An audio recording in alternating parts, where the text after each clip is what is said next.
Everybody, welcome to this night's edition of Tuckin' and Chill. This is Venus Callida. I've brought you here to my anime bedroom. You've seen it once or twice in the past. I love it. And down on the floor, my little pet Snowball inside his little chicky sleeping bag because it is so cold out there. It has been on and off blizzarding, and then melting, and then hailing, and then blizzarding, then melting, and then hailing, and so on and so forth for the past 3 days. As looking out my window, I've got my water here. I've got some ice cubes melting in my coffee maker because I ran out of jugs of water, and I do not want to go out there. It is just too darn cold.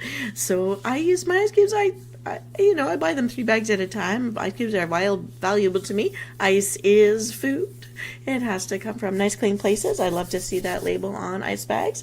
And I keep looking at my astrology map. It is too cold out there. It looked like a cloud landed on my building and has lived on my balcony all weekend long. And well, we've made it to the end of the week. And I'm treating this Tuckin' and Chill a little differently. I feel like chatting. I did find some public domain poems, and I did find some public domain stories, but the poems are too short, and the stories are too long, and none of them are very interesting to me, and I don't want to just push it through and force it through. But part of Tuckin' and Chill is us chilling together. And I usually had this story and followed up with some ghost stories as we went along, because if people weren't live online with me and they're watching the show later, I needed a backup to keep me talking and fill that time to help you fall asleep to it, since I don't have the equipment that will enable me, and I'm not paying for the programming to enable doing the 5 to 8 hour videos that I originally came out of the gate wanting to do.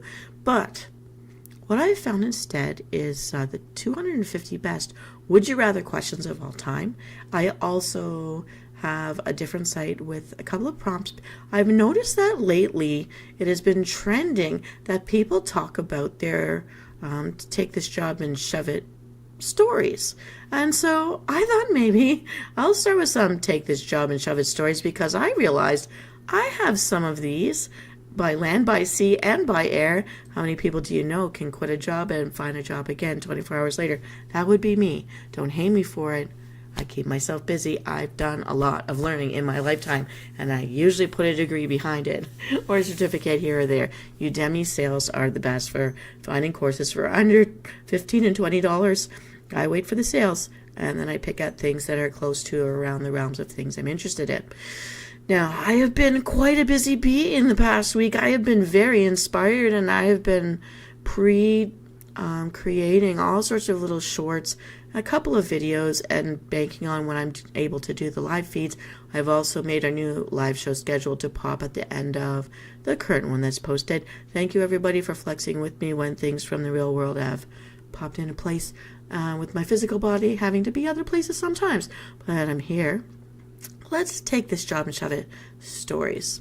I kick off, let me see. I'll share you. Okay, so one escape by land. I am between my day job. As you guys know, I started this channel to help people with healing various things, physical, emotional, and so forth, and show support and collect some friends along the way, maybe, hopefully, and so it has happened. With this particular job, I had to have, because after a series of operations, and there were 5 within a span of 3 months, where one of my emergency vacs from the north, I was told I had 4 hours to live. And in that time, they couldn't get done the thing that they were aiming to do. So they required me, once they finally let me out of the hospital, to stay in town. And that meant I had to quit my job. And I didn't want to, but I had to, because I couldn't return, and they had to fill the spot to finish the end of the year. So while I stayed under observation, I found a different job. In this job, I was a file clerk for a security company that got bought out by another bigger security company, who also bought out half of the floor that I was working on. And so one of the managers who had originally hired me saved me and brought me with them to the other side into the umbrella company that had been taking over. I was very happy about this, but they were not able to give me the same job that I had. So they told me for the time being they're going to stick me on those, you are the operator that receives those emergency calls, and so you dispatch ambulance and fire trucks and things like that. And you've got some top end clients who have home security systems, and they paid for the service of you dispatching to protect their home and to send out the people watching for their properties. The problem was in the company at the time, the people who originally belonged to the purchasing company did not want to receive or accept the people saved and moved over under their umbrella from the company that was purchased. So right from the first day I was brought into the room to be one of these dispatch call taker people of emergency services, the woman in charge of the floor yelled at the man who was my hiring manager who came with me. She didn't want him, she didn't want me, blah, blah, blah, blah, blah. She was like a trucker, like a mean one. I've met truckers and made friends with truckers in various trucker stops across this country, and I met some really nice people. But this person was a foul-mouthed, older person who would get right in your personal space, back you on top of desks to have belly and boob to belly to boob. Well, she tells you why she doesn't like you. Like, it was very irrational. It was always yelly with spittle coming out of the mouth. Just a miserable human being. And she picked her favorites, and she liked her favorites, and anybody else can just kiss her tuchus, and in not such nice wording. It was really difficult for me, and I did some difficult clients, and I was doing things correctly off the bat, but her favorite kept bouncing her calls to me. And the guy beside me kept falling asleep because we had such long shifts. And then if they were short people, they didn't let you leave. And sometimes you would do overtime shifts as well, but also including on your holy holidays, which I absolutely disagree with. That's not fair. That's not right. But in this time period, we were also getting those abnormal ice storms for the first time in the history of my life on this planet. And so everybody's stuff was freezing, pipes were bursting all over the place, lots of calls, lots of upset people, rightly so, for their concerns, and lots of people who demanded that they be the first contact in these emergencies and then would yell at you for disturbing their day, but then also insist in follow-up meetings to continue to be that contact and continue to abuse you because that's what their fun was. That's how they got off. And this particular manager was no help in these situations, took a very important client off of me, although that client was very happy with me. And HR services stepped in. They were listening to all of our calls, and they pulled me in and said, if you could hang in there, we're trying to bring in a new generation of people who have customer service skills. We like your personality. We like the way you handle the most upset clients. We like the way you handle our toughest history of cannot please them no matter what you do or say clients. We like you. We've listened to the tapes. We've even had a chuckle about how you stay so calm. And believe me, I actually had the patience of an angel back in the day, because what I would say to myself in my head was, these people are giving me money. It's paying my paycheck. It's why I have an apartment. It's why I have a vehicle. Let them yell at me. But when I'm off hours, nobody better say boo to me. I don't want to hear anything. I want to play my video game. Leave me alone. But I could do it because, most of the time they were people in distress who've paid a lot of money to have a service. They should have their service.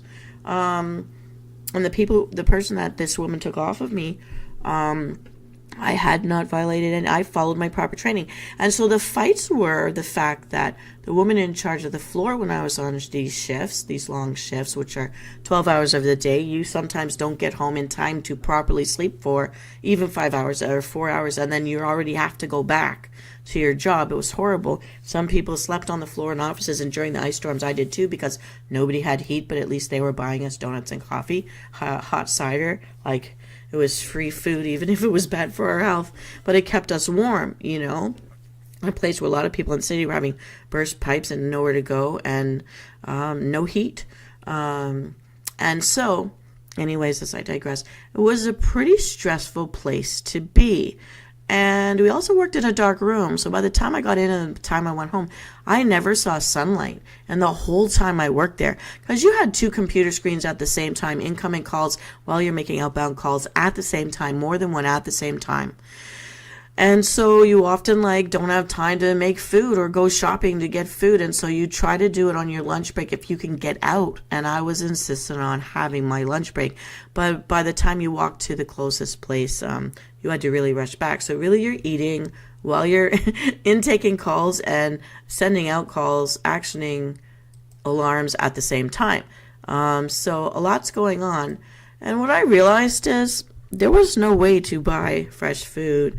And even though you're trying to pick the best of the fast foods that you could get, I tried to do like the Chinese foods and the pho soups and the little things like that. I wasn't buying pop, but I didn't know at the time. I had to learn that bubble tea actually more fattening than a slice of pizza. Had I known,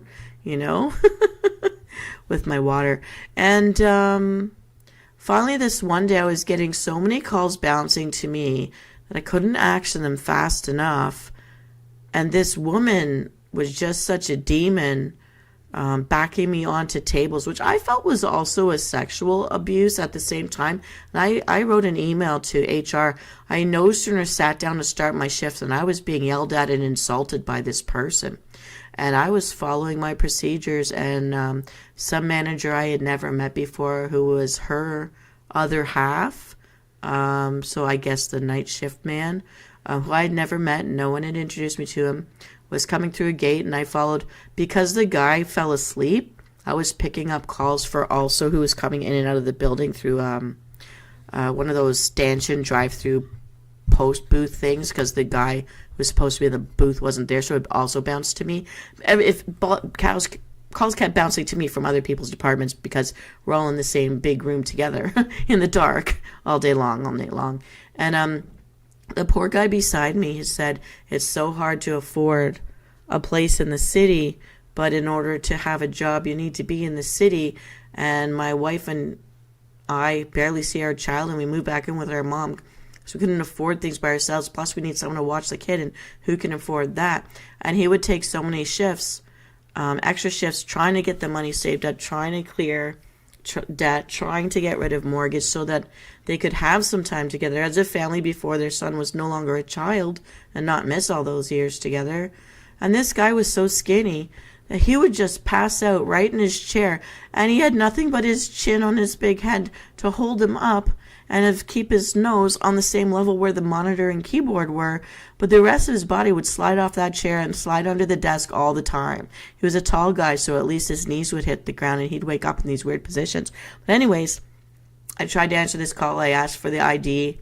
I did the proper things, but the guy just smelt off at me, and I apologized for not knowing him, but I am still required to follow the procedure, and I followed the procedure. And I got yelled at by him when he came in, and she yelled at me as well. I should just have known and just let this guy in. No, if you are one of the people in this group and you have made it part of our training that we must ask everybody who comes through, doesn't matter if they're in our uniform, we need that badge code. And if I don't know you and you know that I'm new and I've never answered that before, you follow the freaking procedure. And if you want to change the procedure, fine, but don't yell at the new person who's following the procedure. Anyways, this woman pulled me off my phone, leaving only one person on the whole floor that used to be manned by about 10 people at a time, just in our department, but like 20 people on the floor at a time in this big dark room, backing me right onto so that my crotch and meow meow were on top of the desk corner, and I couldn't get back enough. Well, she yells at me because she doesn't like me and she doesn't want to be hired there, and I belong to the other company, and I should have been fired with everybody else. And they'd already apparently gotten rid of or downsized out the manager who had saved me. Meanwhile, the HR department of the hiring company, a lovely lady, would give me my extra shifts, or my double time shifts. I would take extra shifts in the head office on the other side of the wall where there's a light on with her when they could use the extra help. So I'd be doing the fobs, the security fobs, actioning them or deactivating them or whatever, and other stuff that was more in keeping with the file clerking stuff I did for the company that was taken over. And she said that if I could hang in there, then eventually they'd move me over to their side, but they were waiting for the budgets to be redone, and then they could move people around. Well, this person in charge of the emergency side, she's backing me onto this desk, boobs and stomach on my boobs and stomach, and I can't get away from her, and I'm trapped with the corner of a desk up my hoochie, and complaining that if I want extra extra whatevers, then I have to do it with her, not other people, because she needs people. And I outright said to her, then treat me with some respect and get off my body. You are violating my privacy. So she pushed further on me while her spittle is going into my face, complaining that it's going to be how she wants it. She walked in and expected me to be able to do my job. So secretly, 3 other people from the floor, and I don't even know who they were, wrote to me saying, she shouldn't be treating you like this. You've got to tell HR right away. We can't help you, but we'll write to HR to say that we're witnesses of this, but you've got to write it up. You've got to write it up. And I was so angry. I wrote it up, and I'm hoping that they really did call HR about what was going on. But of the handles that were coming in, I did write up who the handles were that were also writing into me, so that there would be a reference. And I looked at the poor guy who was asleep, and I looked at my Chinese food that I hadn't gotten to eat yet. Alfalfa sprouts and stuff like that. I wasn't all chicken balls.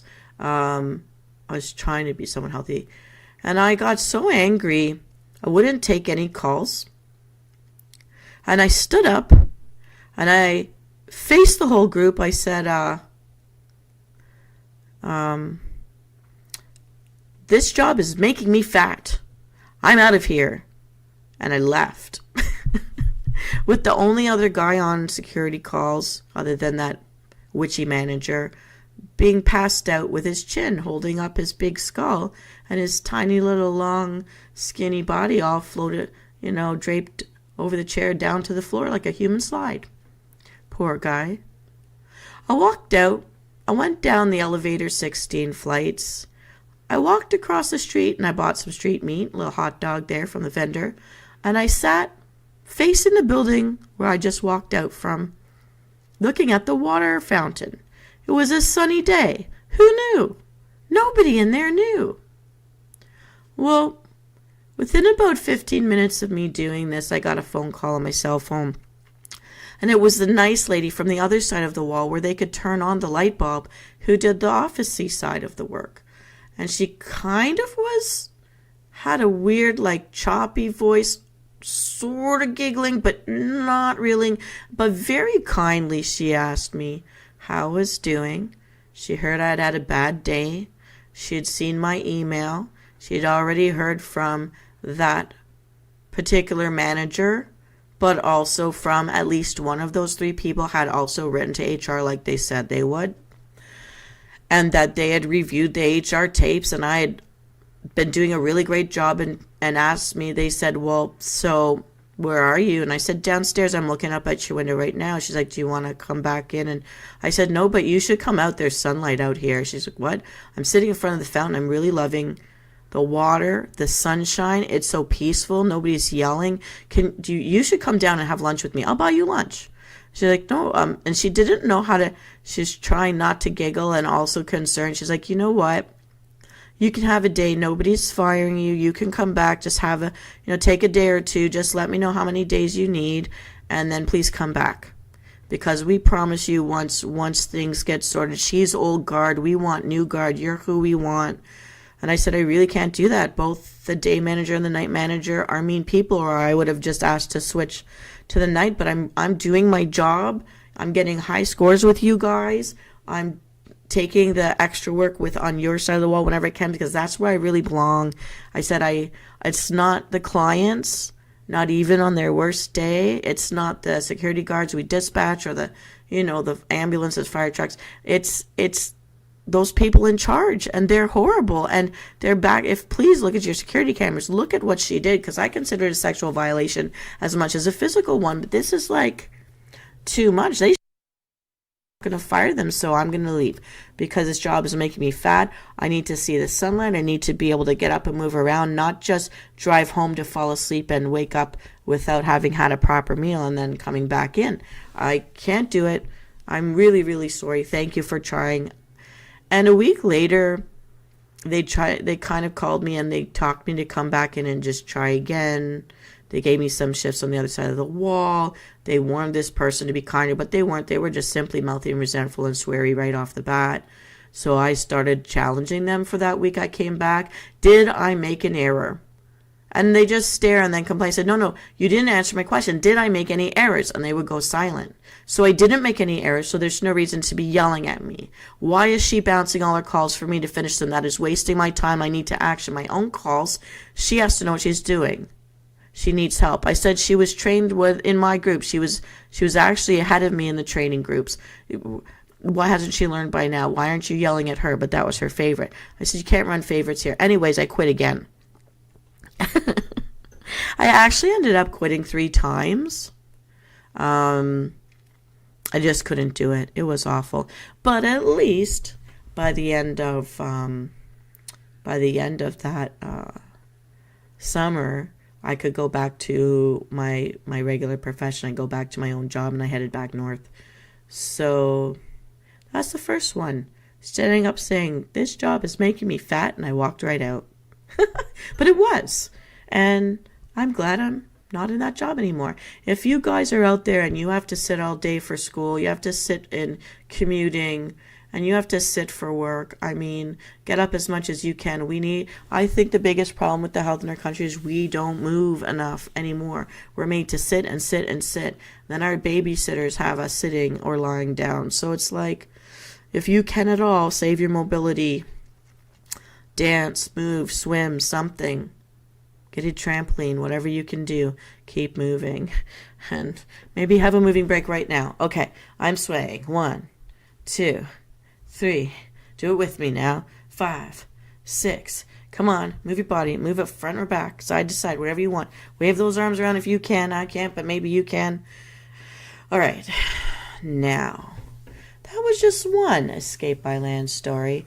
I have others. I've got a whole little slide here filled, but I think I want to keep things a little bit fun. Would you rather have the ability to see 10 minutes into the future or 150 years into the future? I think seeing 10 minutes in the future would be much more helpful, but if it was happening all the time, I would want to be able to choose when I could see 10 minutes into the future, and that would be helpful. Yes.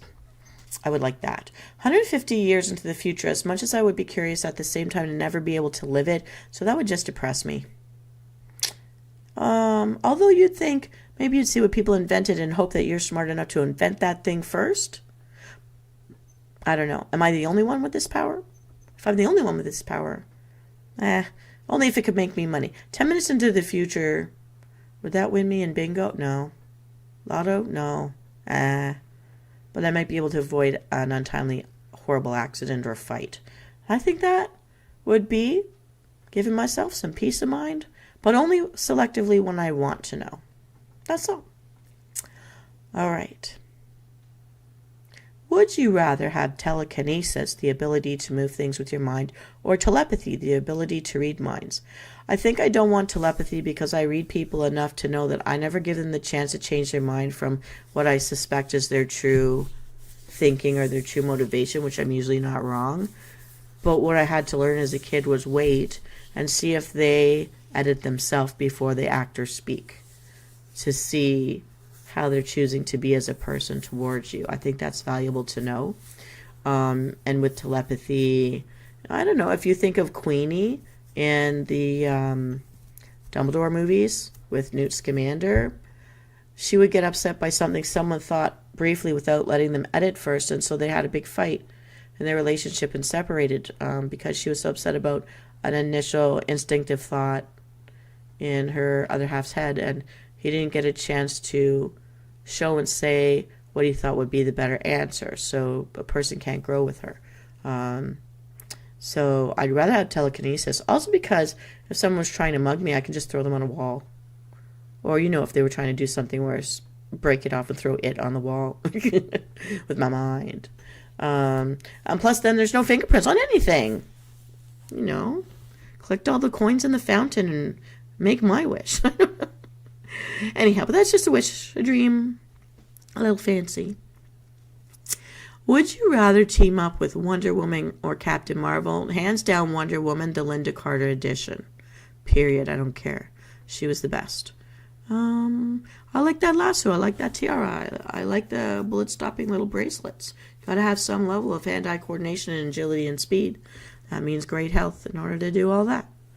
I like it.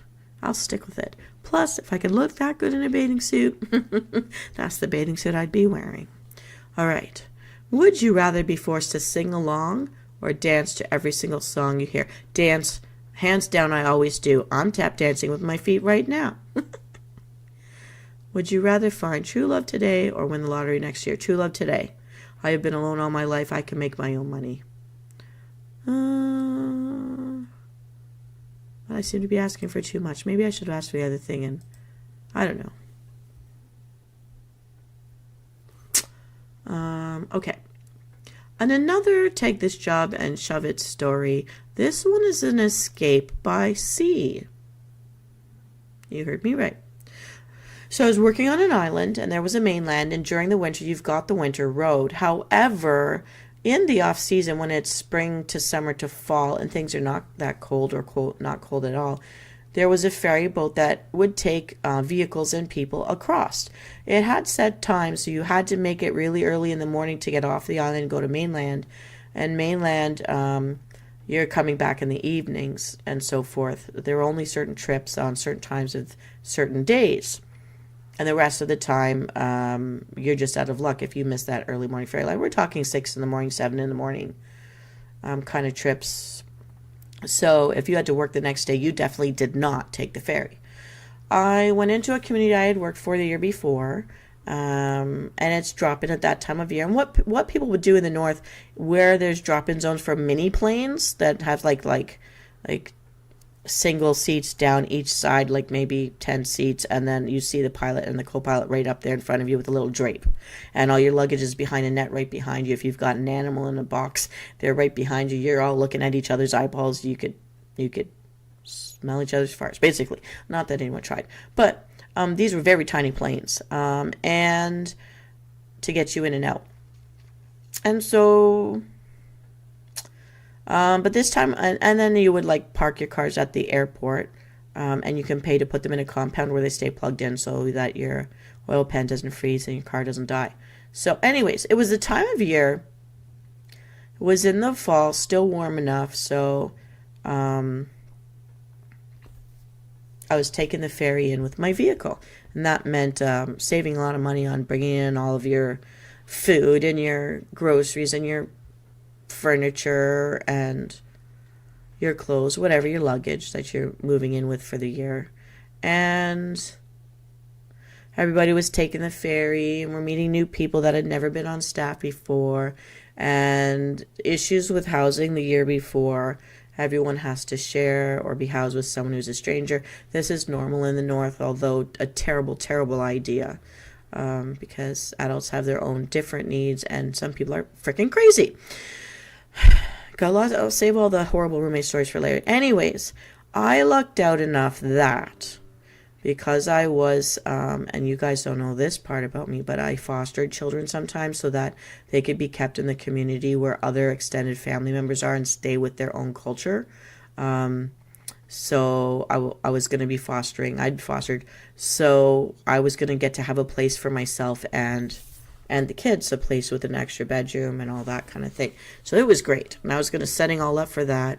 Unfortunately, someone that the employer had promised me would not be coming back, and that was the condition to my coming back. And I even introduced them to a friend trained in the same thing who actually knew what they were doing, who would be willing to come there if they were living with me and not a stranger. Because we had been roommates in the past in a different community up north. That they promised me this person wouldn't be there, and they were. And the original hiring person, which I've very often been hired by someone and then they leave and someone else takes over and they want their people, not the people hired by the prior person, has been a big stressor for me a lot of the time. And in this case, it happened where I found out only once I was there that there was a new person. And this new person had a fetish for the background of the crazy person that I was promised, who was harassing me, violating me. Like in the year before, there was even a staff meeting about who I had to be housed with that I didn't know anything about till I got there. And this crazy woman would be standing over me at 1 a.m. and filming me. She would be walking in when I'm showering and filming me. She'd be not allowing me to put any food or beverages in what she considered was her kitchen, and that I was a guest in her home. And she'd have her husband that didn't even live with her on this iPad thing, showing him me, putting it in front of my face, inches from my nose, from behind me, for example. Now, I'm a person that's dealt with rape gangs and bullies and drug addicts and gang leaders and all this kind of crud in the past. You do not do that to someone. That's a trigger. And I would be telling him off and her off. She would bolt me out of the place, and I'd have to go get the chief in the community to go get me unbolted to get in so I could sleep at night inside my bedroom. So this was a person I was promised wouldn't be there. I came back the second year, and I found out afterward that the person who hired me was gone, replaced by someone else. This someone else took a fetish liking to this person. They were from a background that this person was very into. And he was coming into my home, barging in when I wasn't inviting him. He would knock and knock and knock until you answered. He prevented me from going to my baseball games, other plans I had on the island, and letting himself into my home by force and not leaving, and trying to bring her in with him to force me to be her friend. He wasn't listening. In the meantime, she had been made a roommate of someone else who was new to the staff entirely. And what I didn't know at the time, but I found out later, she was doing some crazy stuff to that woman too.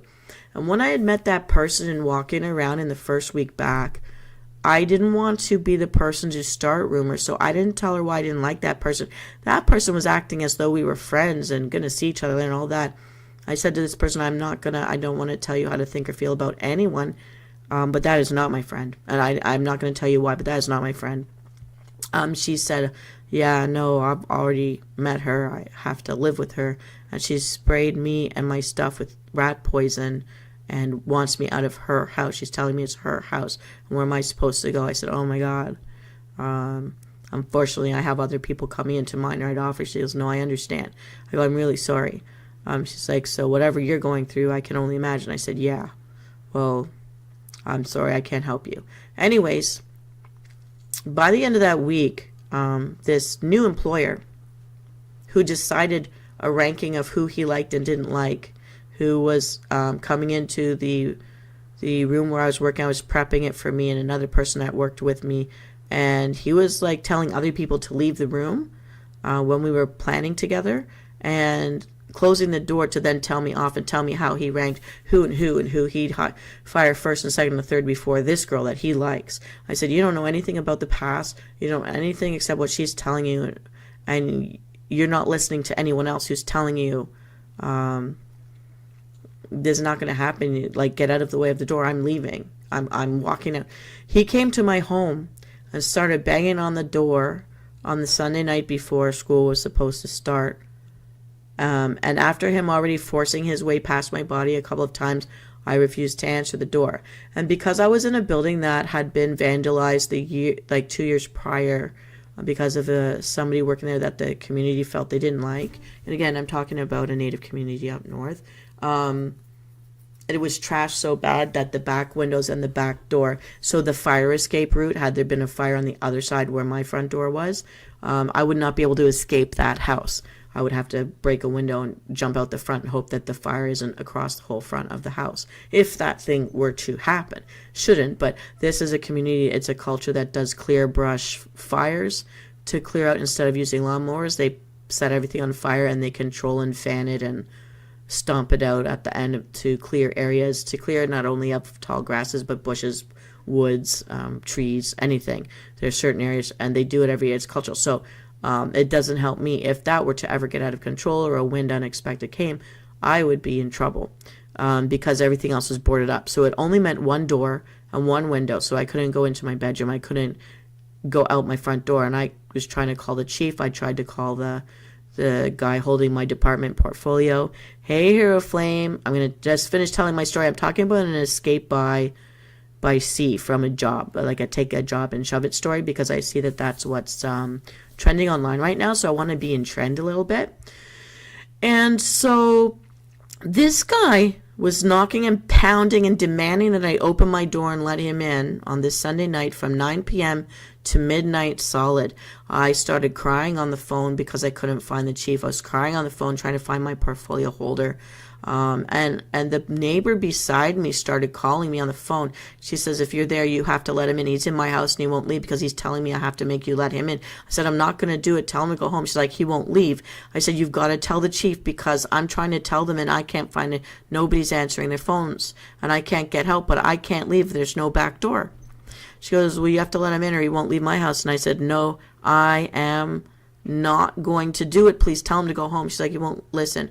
I said, I don't know what to do because, again, we don't have police on these islands in these northern places.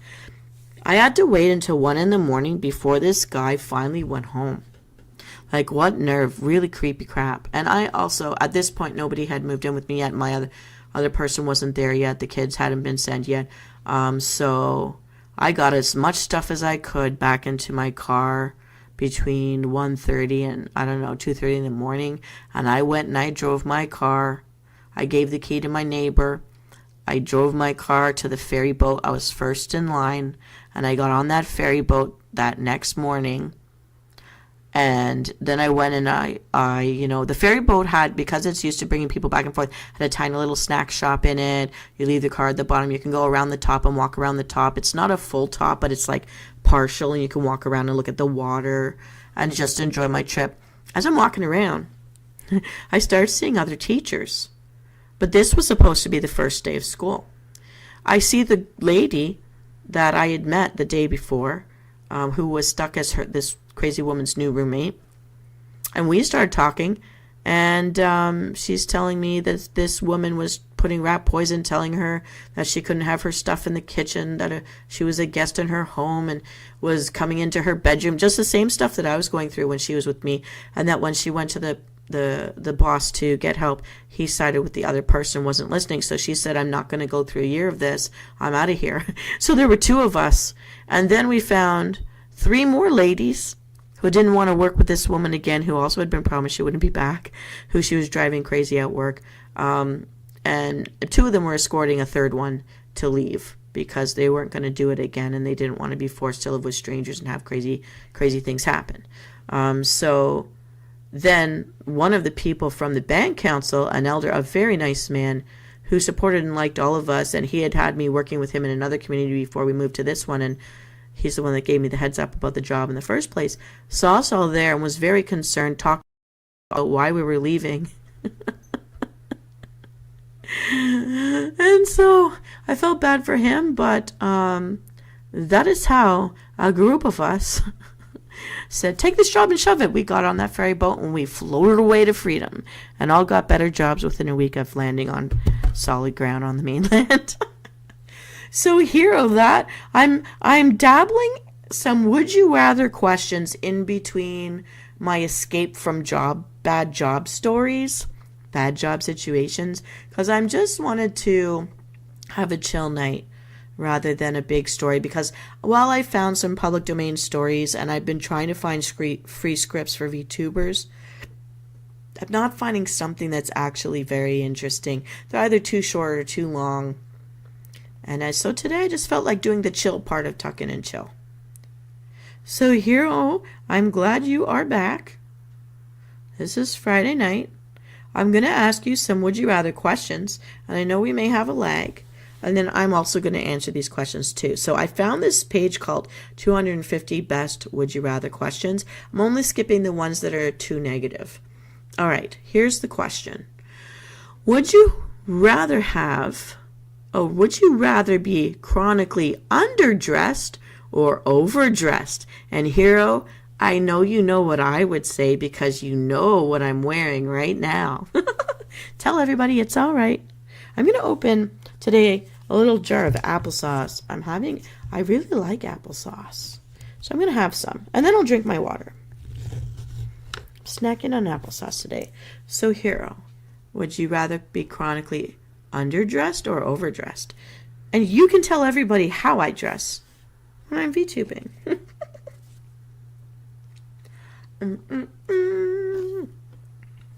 I like this applesauce. I get applesauce from different sources, whichever one's on sale, and they're all good. I even like applesauce when it's mixed with other kinds of fruit. I'm underwhelmed with pear, but I like peach. I love cherry, raspberry, or strawberry. Any kind of pink fruit makes a very nice applesauce. Yes, Hero Weiro. Are you going to share us answers to my would you rather question? Or should I go on my own?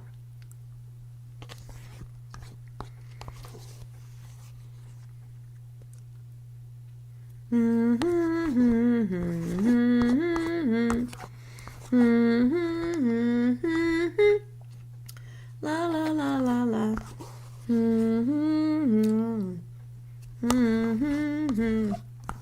Doom, doom, doom, doom, doom, doom. Wait a second. What did you say here? Considering your situation, you'll go with underdressed? Me too! I like underdressed. I can warm up easy enough. Hot flashes come. You can just like sweat it out, do a push-up or something. It makes me a what?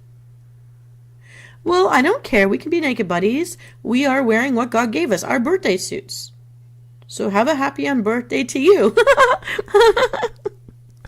I'm not sorry. I'm not offending anybody. I'm cute. Just sitting here in my little blanket. Ooh, like my little buddy down there? It's called Snowball. My little buddy Snowball is sleeping in their little sleeping bag, which looks like a little chickie. I think it's cute. All right. So, Hero Weiro, Flamey Wamey, and Vinny Weenie are all naked buddies. We would rather be chronically underdressed. Plus, too, if I could be in a Caribbean place, tropical place, I'd have the best tan. I would be bronze. So, yeah. All I need is the water. I just need some place to swim. All right, here's the next question. Would you rather have everyone you know be able to read your thoughts? Oh, never. Or for everyone you know to have access to your internet history? That's easy. I clear mine all the time.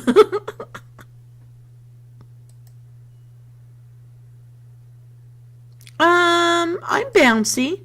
I could ride a horse and look bouncy. And I get this idea from, I was watching this cowboy movie with Clint Eastwood and not Salma Hayek. Was it Salma Hayek? No, the other one that was in Vanilla Skies with, I forget her name. But the one, this is a Spanish lady anyways. She played against Tom Cruise in Vanilla Skies. That Spanish girl. I can't remember her name right now.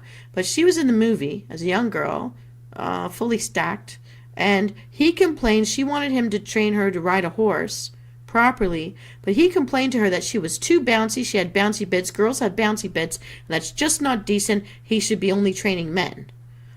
So she had a little smirk on her face, went home, dressed up like a man, and came back. But that's where I get the bouncy bits from. All right.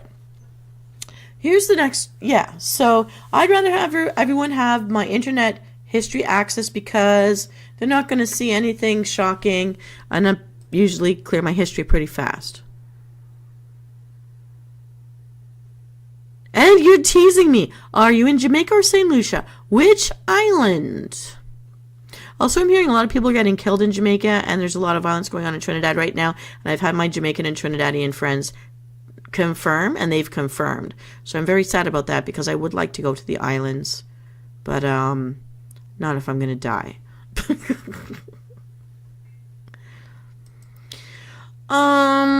Okay, another one. Would you rather lose your sight or your memories? Oh, that's terrible. Neither. But we must pick one. Sight. I can read Braille. I taught children to read Braille. I taught adults who were losing their sight who still had children to support how to use the text and talk features, keyboarding skills, all that. I can do. I can play piano or run a keyboard with my eyes closed.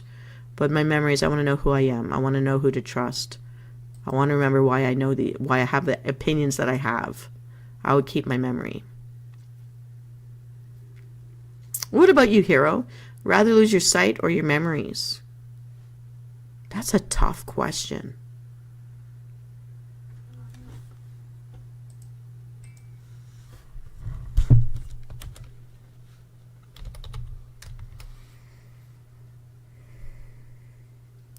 While we do that, if you guys hear me on the keyboard, I'm just recording which of my take this job and shove it stories that I've told today. Some are more on the sadder side and less of the funny side, but I do have more. So I've told one escape by land and an escape by sea. I've got an escape by air quitting story too.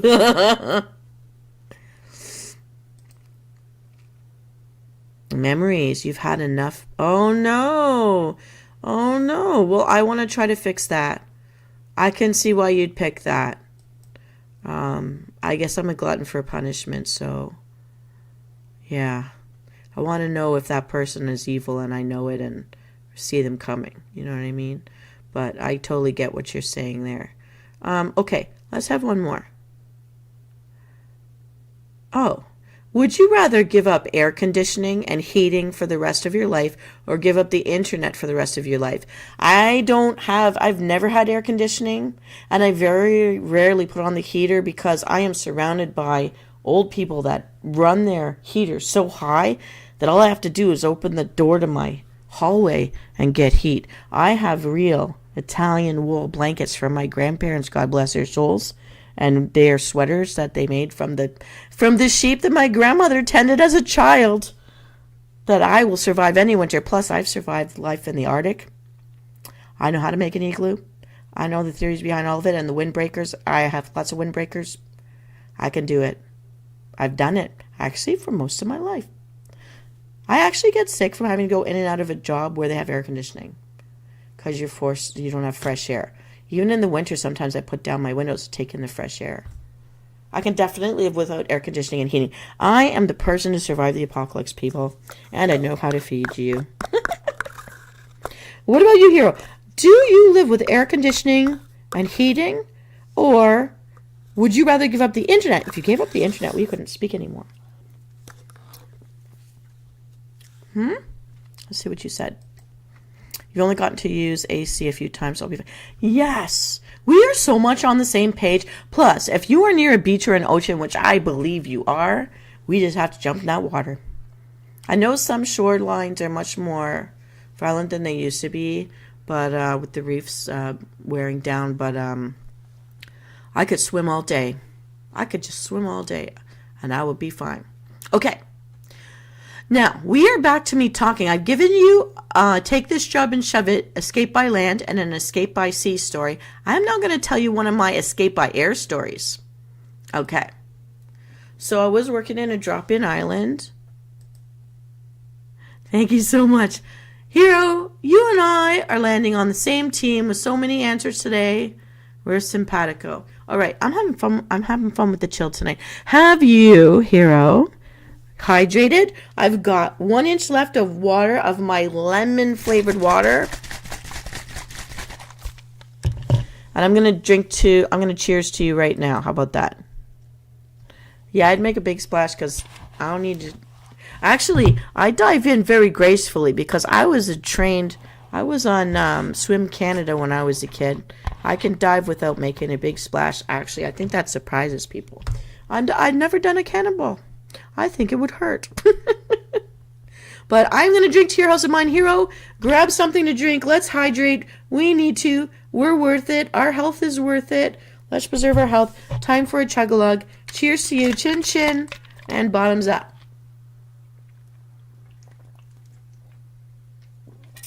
My goodness, I've emptied so many bottles from water today. Oh, but this one smells good because it has lemon in it. I like it. Okay. An Escape by Air, Take This Job and Shove It story by Venus Callida. Okay. One of the many drop-in islands that I was working in, which means little planes take you in, and that's only if the wind isn't so strong that it will blow the plane off of the tarmac before you run out of tarmac and end up in the ocean. Lack of housing. Okay, so I was promised, because at this point I had enough experience to know I'm always being lied to in an interview about the situation at the place where I'm going to live. Usually it's about housing. You usually hope that it means it's something you can live with. That's the problem. But I was very, very clear that because of the close call I had had and because of the emergency airlift I needed that one time, you guys have heard the story so much about that. already that I needed to live in a place without PCB infested water, drinkable water, water that you can bathe in without being burnt to a crisp, and water that is not diseased, in a place that has a water purification plant where they're using the money the government gave them to actually run it properly, which a lot of places don't. They have all their reasons for it, or slash excuses for that. And that I would be living alone and no more crazy roommates. They promised me all of these things. So I took my household worth of stuff, emptied it into the hangar of, we got it all tied to a skid to be sent by airplane after me, so it would follow me into the community where they were supposed to give me keys to my own home and safe land with clean, drinkable water and no roommate. They brought me in, toured me all around the school, brought me to go buy food, which I was stupid for buying. I bought very little, but I bought something because they were pushing me to, which is dumb. While I was in the bathroom, certain people were friendly, but certain people were not at all. And I couldn't get a handle on if people were happy or not happy. But I think the people that were from the community were happy, and some of the people imported in were not, but I didn't know why. But the person I was going to be working with seemed like a nice person, and the person giving me the tour seemed like a nice person. So I wanted to bank on the people that I would be seeing most often are good to work with then, and it's going to be fine. But I accidentally, my necklace had come off in the bathroom, and when I went immediately go back in, someone else went in there, and once they came out and I didn't move from my spot, that cranky woman left, my necklace was not in there.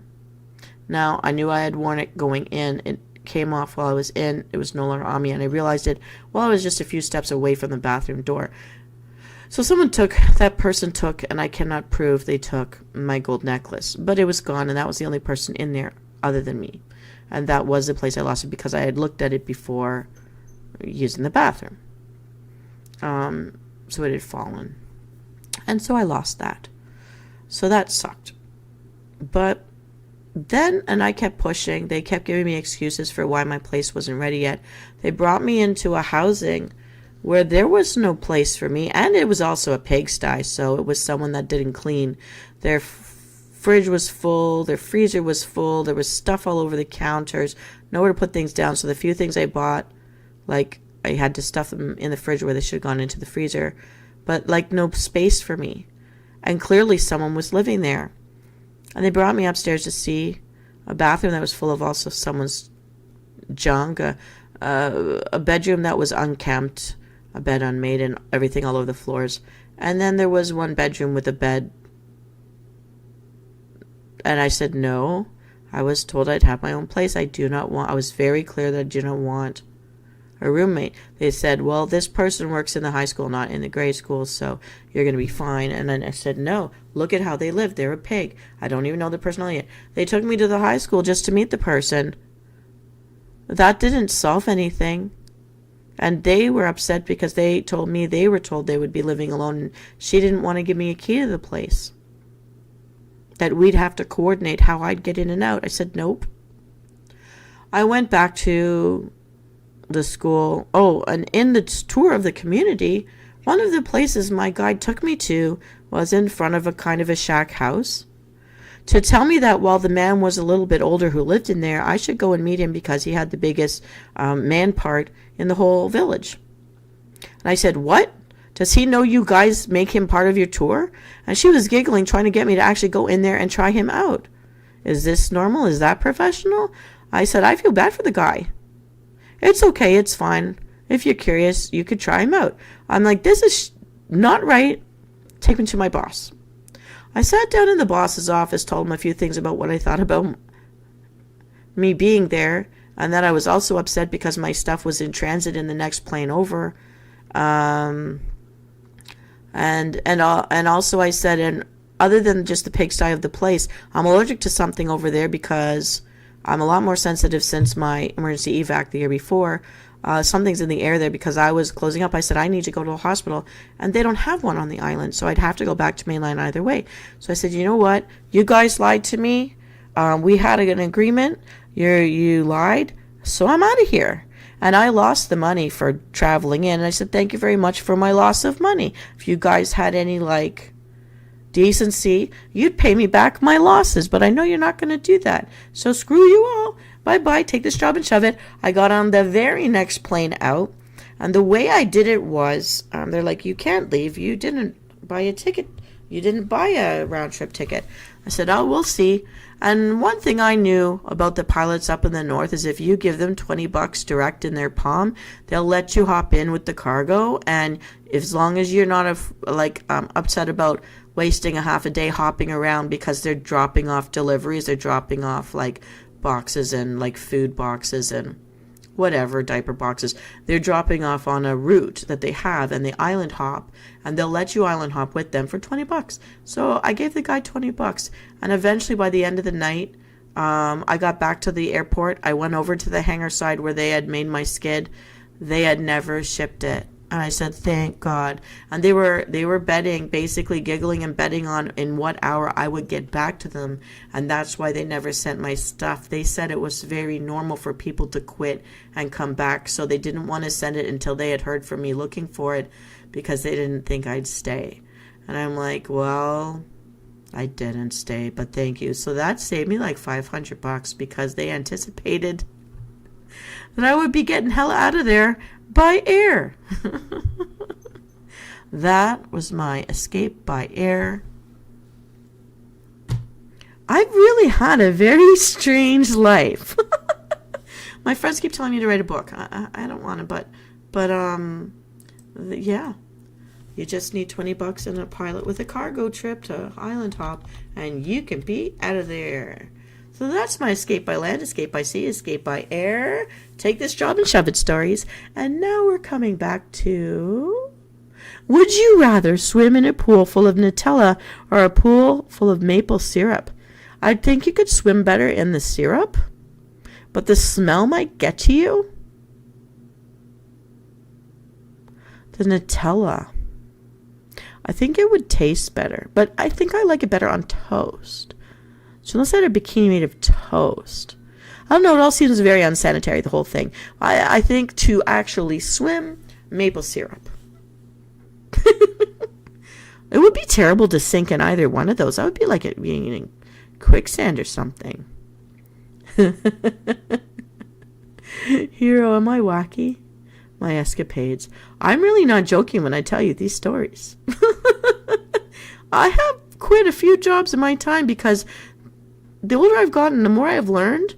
Things don't get better. They show their true face, you get out of there. The sooner they show their true face and it's not good for you, get out of there. They will be worse. It will get worse. So get out while you still have your life to enjoy. Because I did not enjoy a lot of it, and I've learned nothing's worth having to grin and bear it all the time. No, I will not. You know, I've had a sense of humor about these things. My favorite one is standing up saying, this job's making me fat, I'm out, and I just walked out. But I really had to quit 3 times for that one before they let me go. All right. You didn't tell me, Hero, would you rather swim in maple syrup or Nutella? That chocolate spread.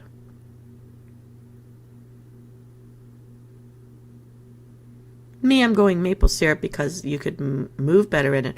I would think Nutella would be like being in quicksand. That would be difficult. I wouldn't want to drown in either one. So I think Nutella would smell better. No. I'm enjoying my VTubing though. Hero, maple syrup, or Nutella? In the meantime, I'll ask this question. I think we both know what the answer to this is. Would you rather labor under a hot sun or extreme cold?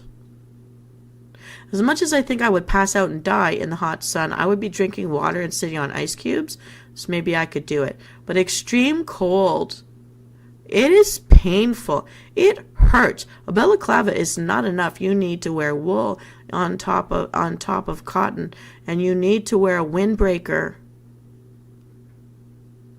or you will feel the pain of a burn while you cryo death your skin off your body and lose it in chunks. You do maple syrup? Huh. You want to attract all the lady bees?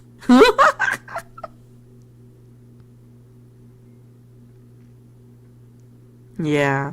Squirrels like it too. Okay, here's another one. Would you rather stay in during a snowy day or build a fort? You know, I think your age would change the answer. I would have built a fort, especially if I could stack snowballs and attack someone later on. But nowadays, like a day like today where I'm feeling cheap and I don't want to spend money and I don't want to be in a car accident, if it wasn't for the adulty business of having to drive a vehicle, I would love the snow. Winter was my favorite season for all of my youngest life. I would have built a fort.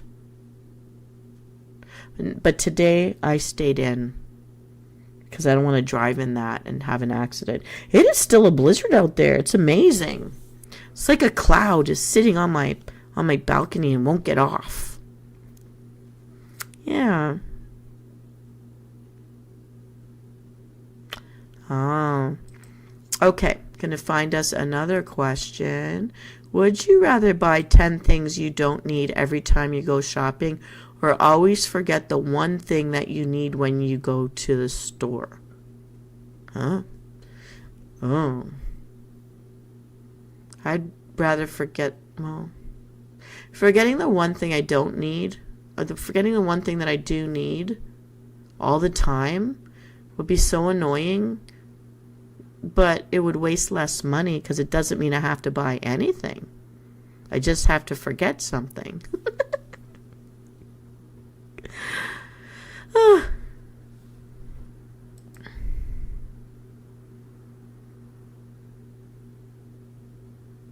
Yeah, if I was working in the hot sun, I would definitely put on like sunscreen.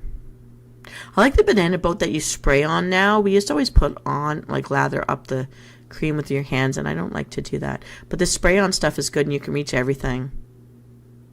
And my mother would say, wear a bonnet. Put on a hat, which I would never do. But nowadays I might. If it's really hot and I have to work in the sun, I'd get me a straw hat. I have a cowboy hat. I'll do that.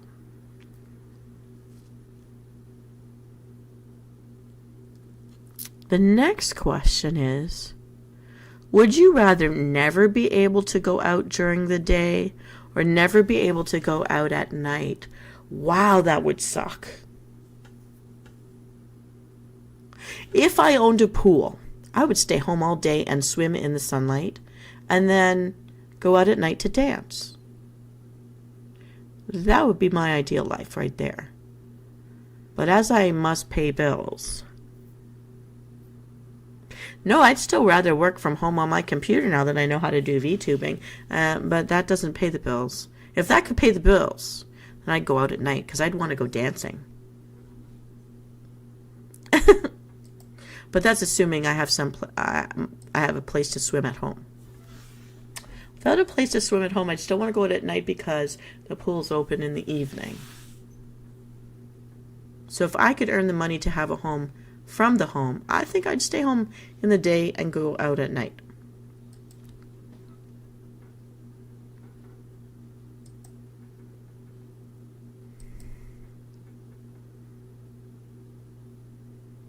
Yeah, I know there. Well, okay, so I'm giving the answer of a non-city girl. Um, Going out at night to me means going to clubs, dancing, restaurants, and movie theaters. But I can see that's also when the gangs come out and people that are sick go hunting for prey. If I could pay the bills by talking with you all day, I most definitely would. But I'd also get into singing. I would actually take singing lessons if I could monetize to up the game with the videos I make for you. But I'm still wanting to learn how to make lo-fi beats of my own. I don't like anything I've made, so I don't use any of it. But if I could perfect that, then all these music videos I'm making for you to sleep with and study with and all, just chill to, I would want to be making them myself to produce every aspect of what I'm doing here with the VTubing. Absolutely, I would. Yeah. Here's a fun one. Would you rather have a personal maid or a personal chef? This is difficult. I'd say chef for me because I don't trust anyone not to steal from me, and I want to have certain things stay private. However, a personal maid would be good for like kitchen and bathroom, but everything else I'd want to be off limits. For a personal chef though, I would be able to tell them what kind of diet I need, what kind of proteins, and then as long as they make something within the parameters of I won't get fat ever again in my life, I would want the personal chef. Even if all he did all day was make me smoothies. And then I'd also give him a uniform with maybe no shirt on. Maybe. But he'd have to flex. And have a tan. He needs to have a permanent tan. And he could wear some coconut oil if he wanted. I'll give him a bottle of coconut oil with a bow tie. Let's see, there's your uniform, man. Go to it. Get dressed. I'll lend him to you, Hero, if you want. Personal chef. I go personal chef. He would have to specialize in, I'd say, like the kind of chef that could make sushi or Italian food. Or something. Those Asian salads with the carrot ginger, they come from sushi shops. I could go for that. And soups. I like soups. You don't... What? You like the personal chef too? Yeah, okay. So we really are on the same page with very many things other than gaming. My gamer nights are such a bomb. I want to cancel them and just do gamer nights with all games on Dragonflight night. Maybe I'm going to get rid of one night. I like being naughty. I like coconut oil, and I like the sunshine, and I love swimming. And I'm not sorry. Okay. Oh my god, we've already been on for an hour, Hero, and it doesn't feel like it. It's been 10 minutes. See what happens? See what happens when I just get chatty? This is a nice tuck-in and chill night. I'm in my blanket. I'm eating applesauce. I've drank all my water. Ooh, and I'm melting ice cubes so I can make tea later. I've learned from a reflexologist I need this tea with chrysanthemums. So they dry up chrysanthemum flower heads, and you just put it in your hot water. It really doesn't taste bad. It registers like a white tea with a green tea aftertaste. So I can do it. I could do that.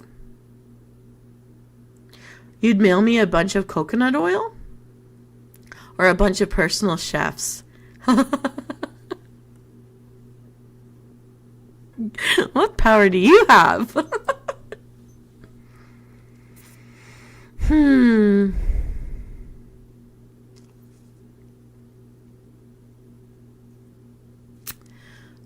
Oh, there's some disgusting questions. I'm going to skip them because it will ruin our vibe.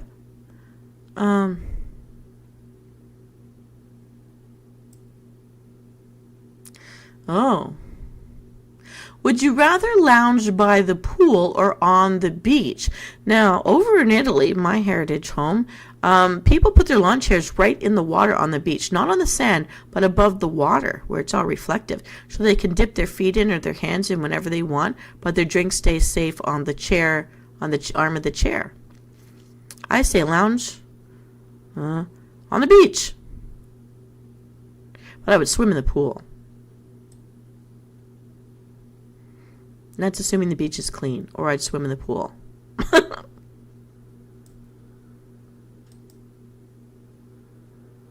Nope. Nope. Nope. We'll not die. So what would you do, Hero? Lounge by the pool or the beach?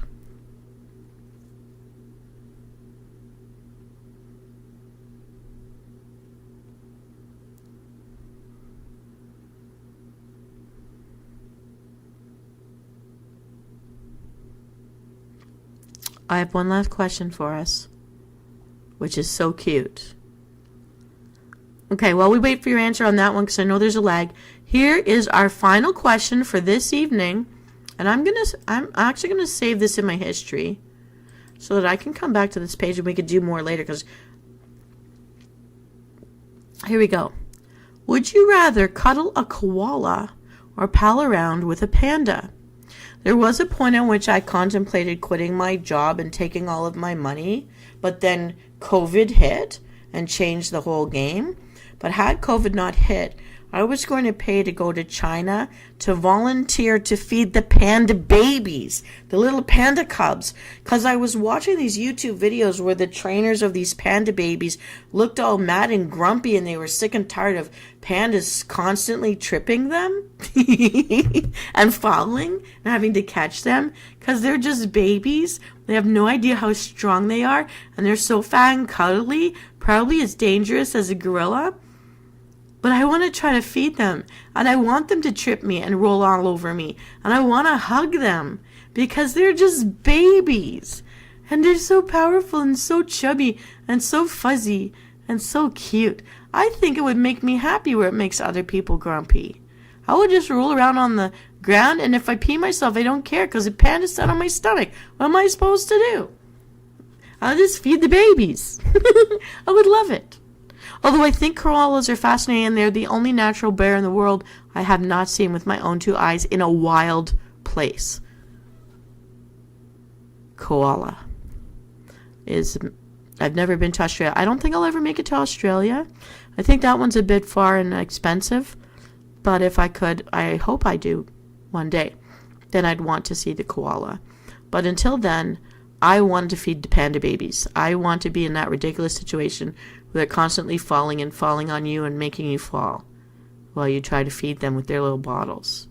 Because they're just adorable, strong, fat, thick, roly-poly, ever-moving, ever-curious panda babies.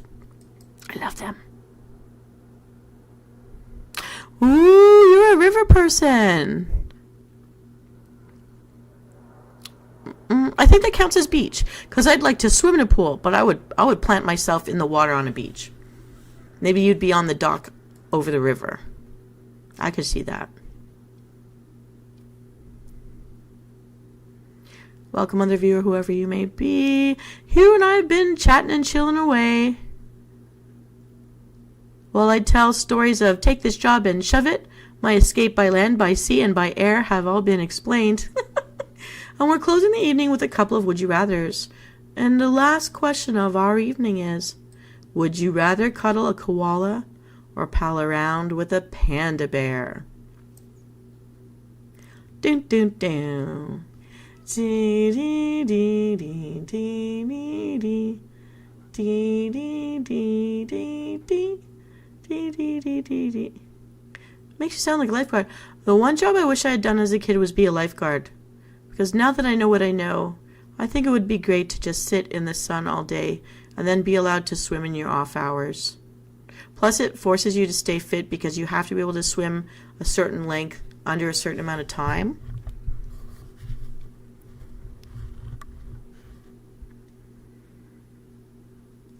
So, yeah.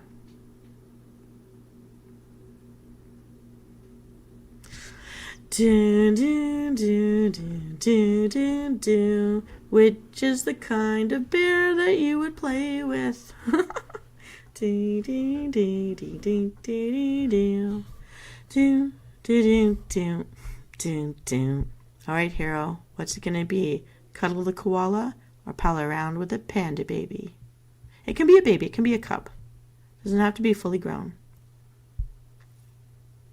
What would you do?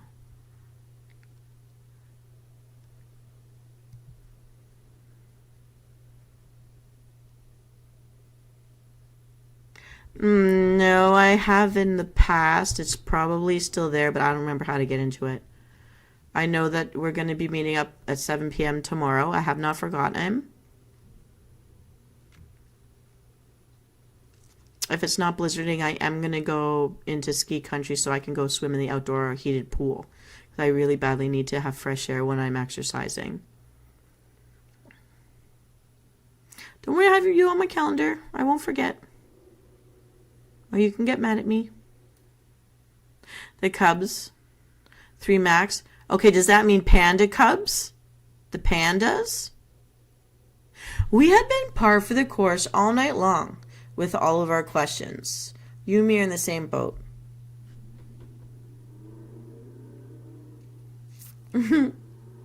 Okay, so thinking about this, I just have to say the other take this job and shove it quit stories. One of them includes an emergency airlift with a helicopter.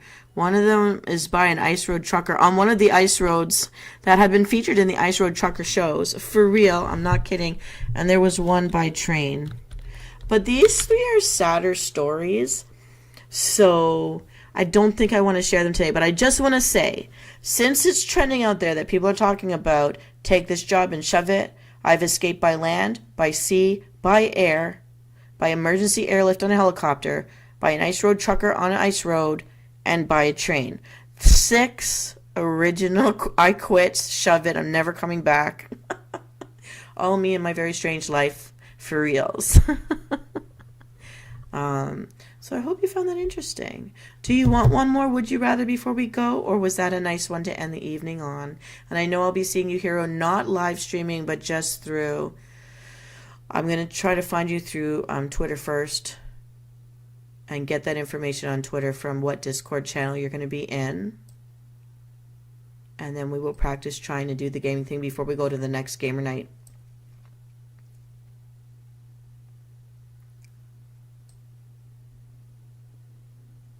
Ooh, okay, I have one last question.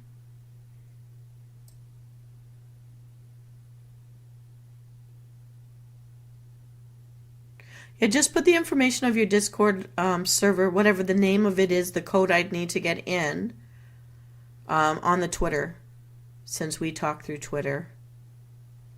Okay, here's our final tucking and chill question of the evening, everybody who's out there.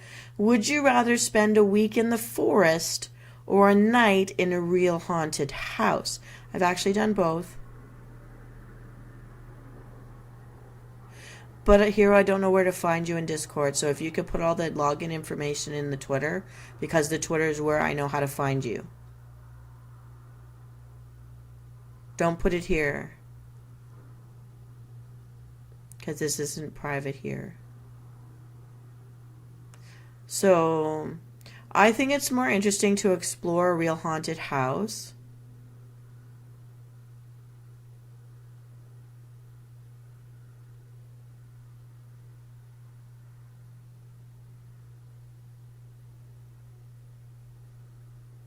Because a forest by itself is kind of boring. I mean, I used to run around in a forest hooting like an owl and howling like a wolf to my friends.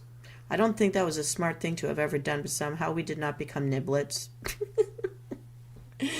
Wolf packs have adopted me in the past. Those are other stories from the north for some other time.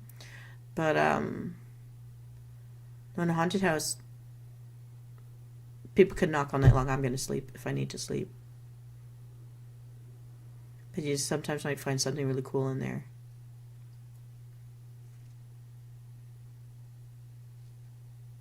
Ooh. Do you want to share one of those stories here before we leave? I used to follow my public domain stories with haunted house stories for the people who were still awake, but I think I've run out of stories for the moment. And I've been scaring myself by watching the YouTube different Ghost Hunter series shows, but I've come across some very funny people who do these shows sometimes.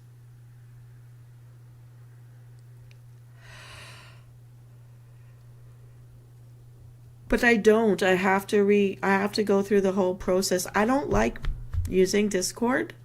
Every time I've used it, I then erase my stuff so I don't have a digital imprint or whatever. I have to go through the process of finding a new password and blah blah blah blah back and forth. I don't feel like doing that right now.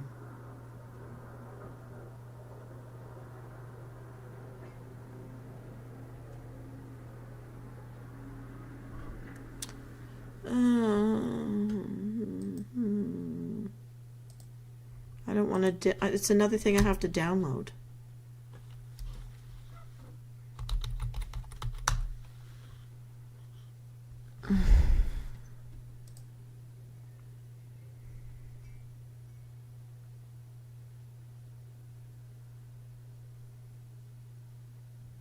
I'm really trying hard not to download more into my computer. It can't handle it. This is where I'm going to get upset again.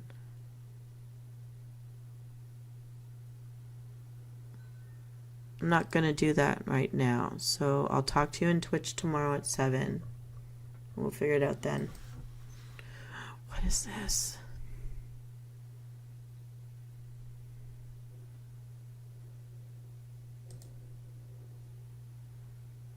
No, I don't have it downloaded. So one night you and your friends were coming back from a party and there was, ooh, a real scary story.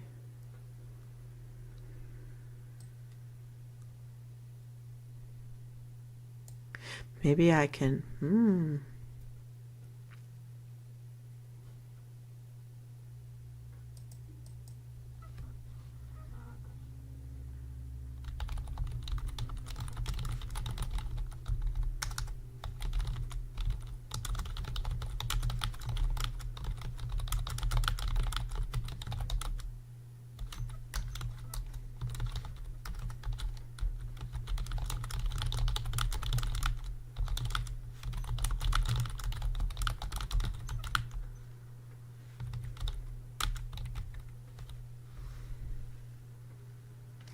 The village itself is located across the river and a little bit farther through the bushes.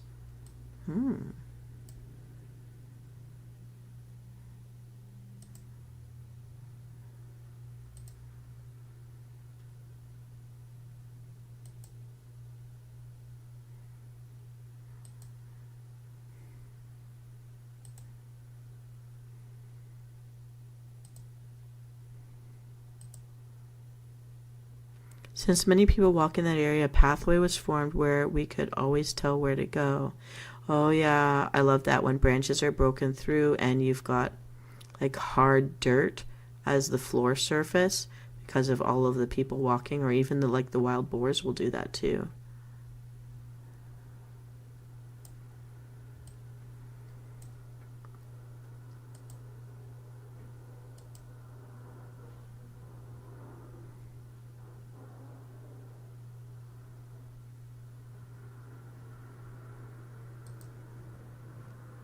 I don't know if you can hear that sound behind me, but that scraping are the snowplows trying to clean the streets again. It's still snowing.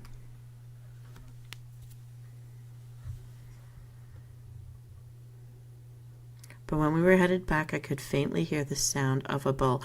Oh my goodness.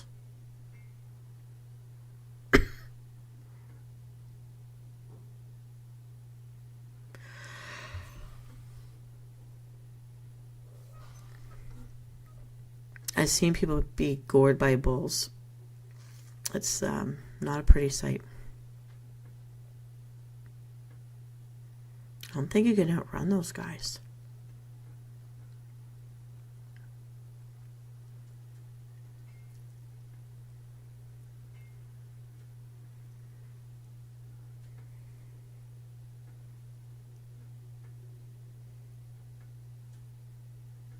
I asked the others to stop and listen since I was unsure myself.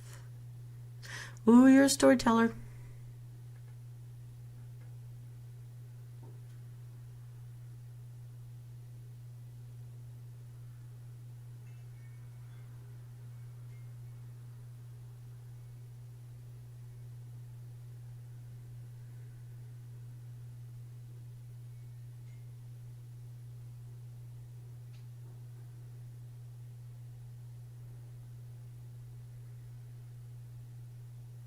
After a bit, we heard the sound more clearly, but also chains dragging. Something got free.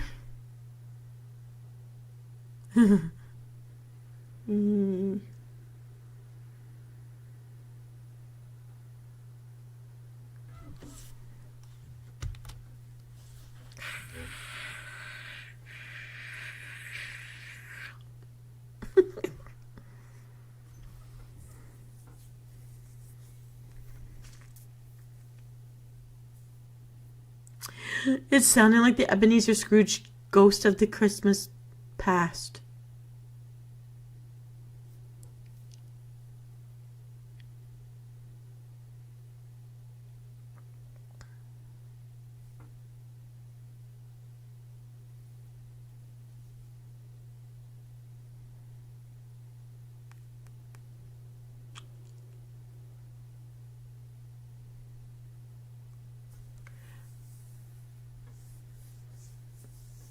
Oh no, I'm guessing what you're getting at if it sounds like a bull, but you're hearing chains.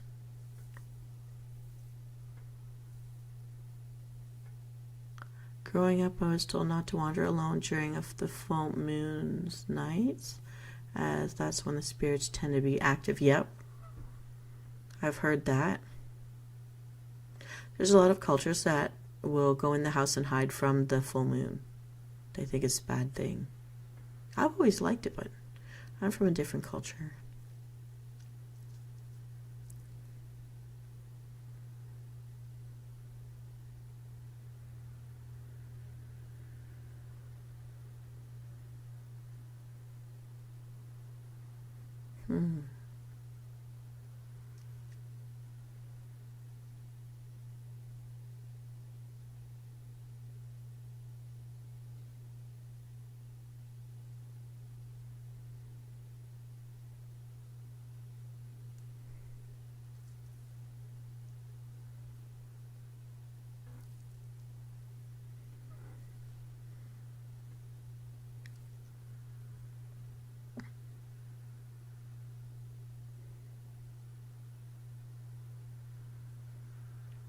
Rightfully, we all continued to walk faster, but not too fast in fear of whatever was telling us speeding up. Yeah.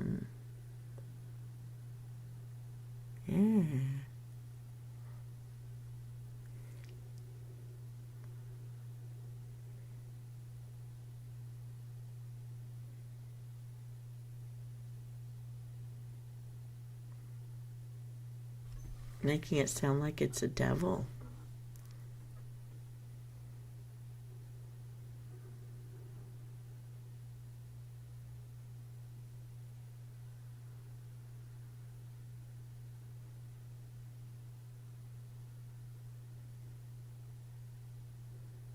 But I think us being quiet already gave things away, as the chain sounded more louder as we continued walking.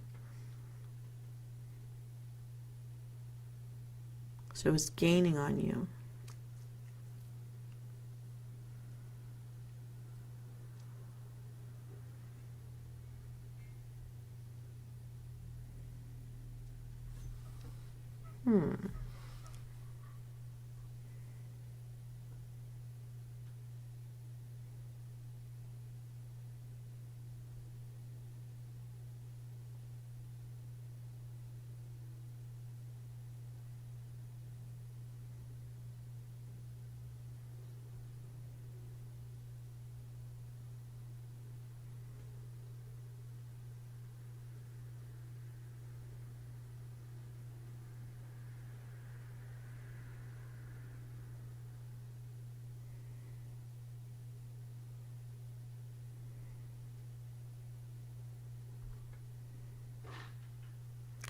Ooh, that sound you just heard is a big giant chunk of ice that finally melted enough that it fell further into my coffee pot. It splashed into the water that melted before it. That just scared me.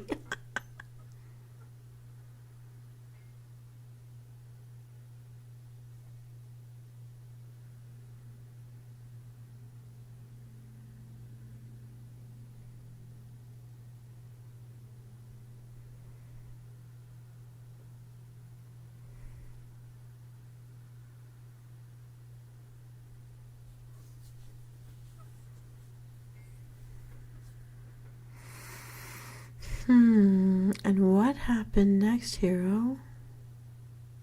Since we knew the area fairly well, we decided to run in different directions and meet up back at the riverbank. You split up?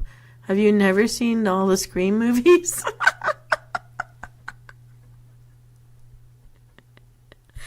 I would have kept at least one person with me as a human shield.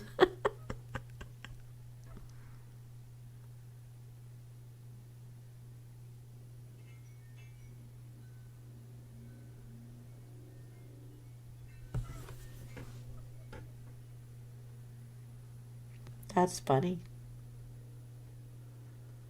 And I'm hearing all my wind chimes clanging really hard. It's not just a blizzard out there. That wind is howling.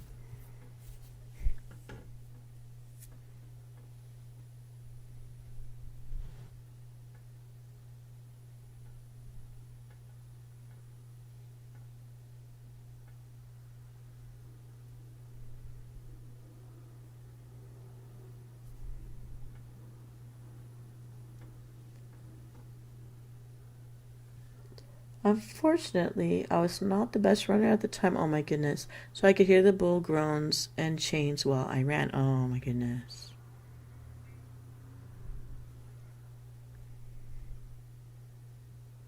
You know, maybe they're not your best friends if they knew you weren't the best runner and they all left you. I'll be so mad.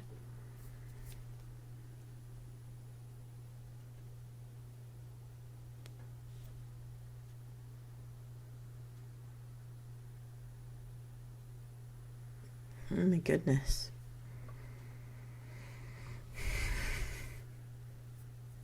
If I had any chains here, I'd give you some chains.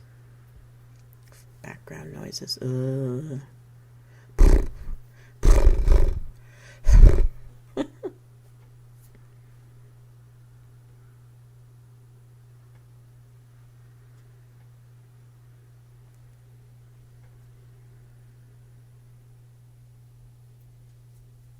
What happened next, hero?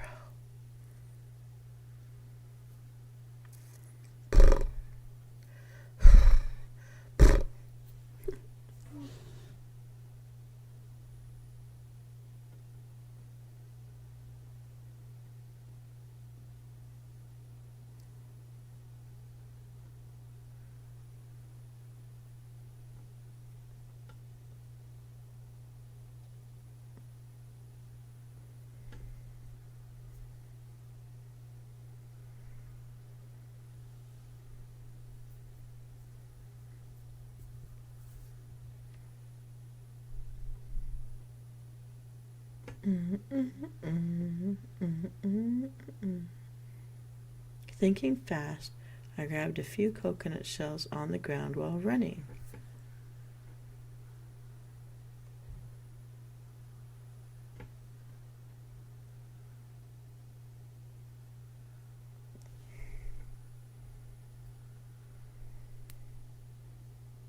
Okay, I think it would be funny if you jumped in the water and held the coconut shells up on your chest to try to, like, be a mermaid so the Minotaur will just pass you by.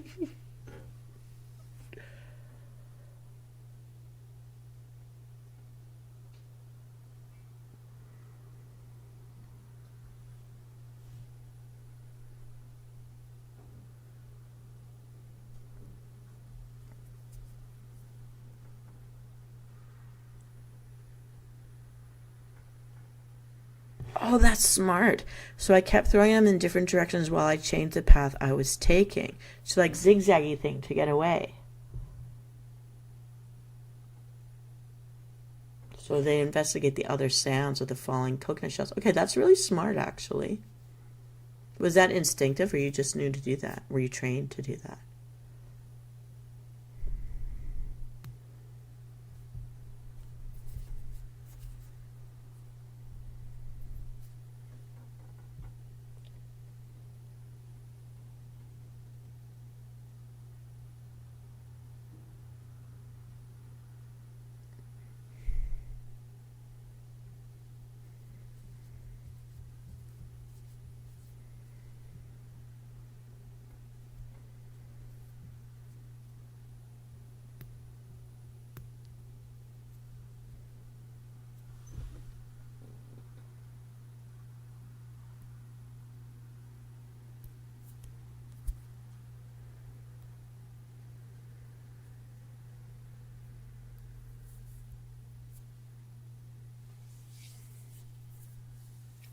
Surprisingly, it worked, and the sounds got quieter as I ran.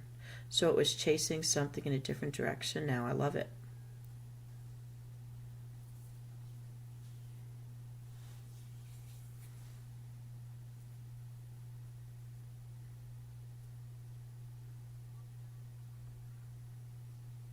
You learned it from your cousin who used a similar trick to escape a crocodile. Now, if I ever meet a crocodile, I know what to do. I love it. Thank you so much. We have now all learned how to survive crocodiles and Minotaur. That's actually smart.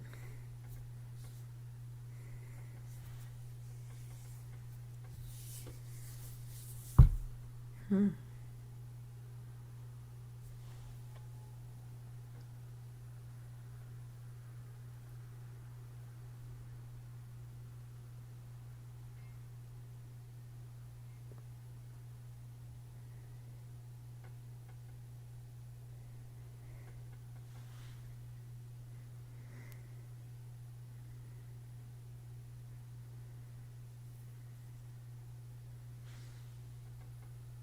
So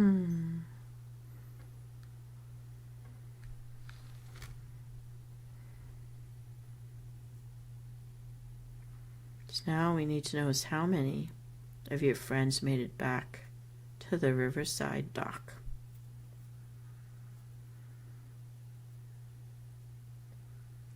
They weren't even just waiting for you, they were crossing the river without you. Oh my goodness. Are you still friends with these people?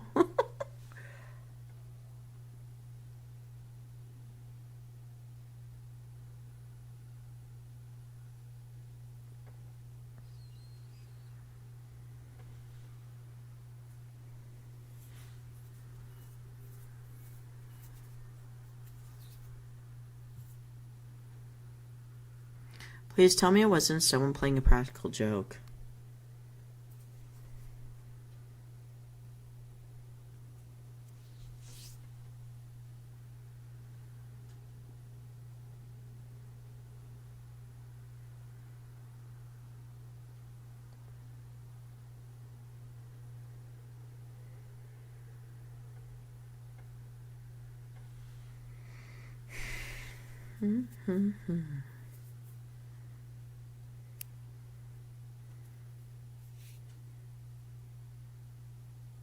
This actually would be a good story to illustrate.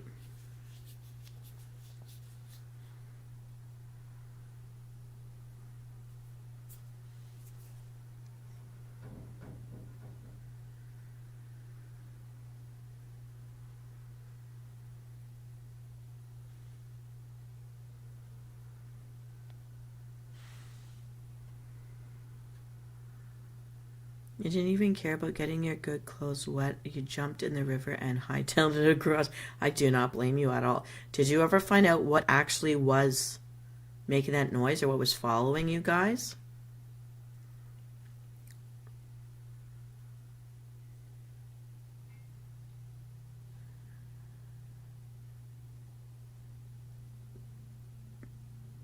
Some of them lost slippers while crossing as well. Aww.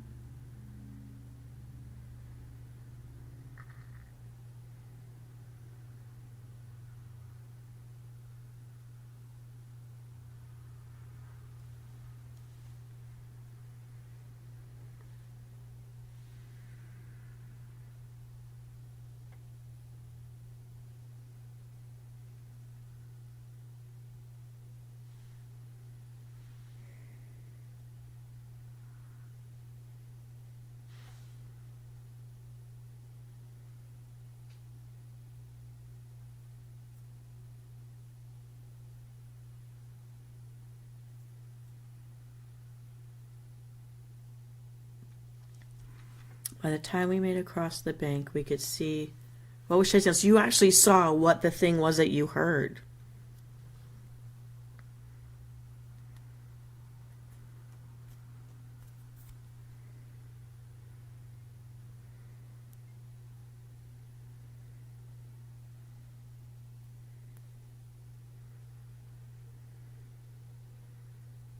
Please tell me it was not the neighbor's dog.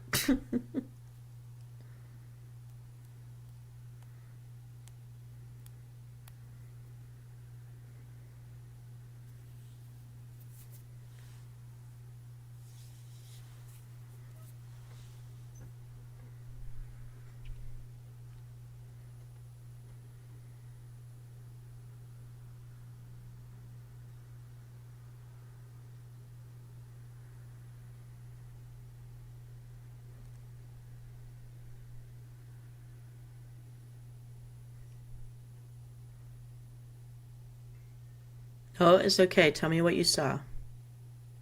You don't blame anybody if they don't believe what you're about to describe. There are all sorts of things in this world. I come from the land of the Yeti.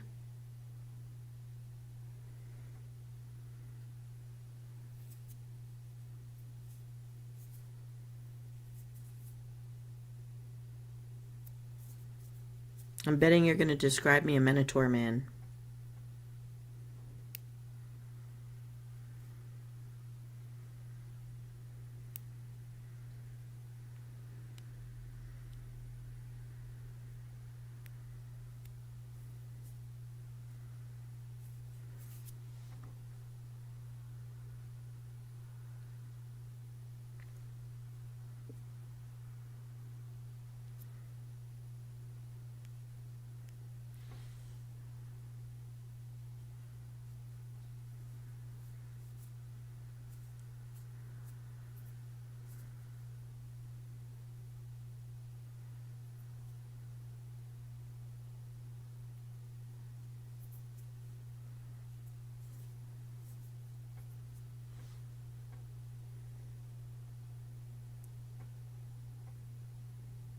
Patiently hanging in there for the description of what chased you all to the river. You know, you could turn it. Oh, a big black bull covered in chains. Its nose ring was a big log. We could clearly see fire on its head. Oh my goodness. Maybe it escaped from a barn fire. A poor thing with all sorts of chains. At least it kept itself alive. I hope it dunked itself into the river so I could put out the fire.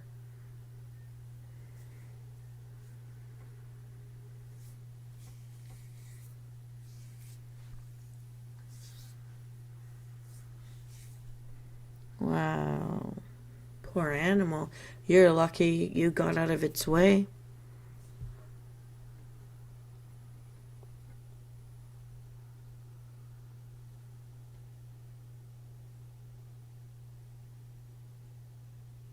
Uh-huh.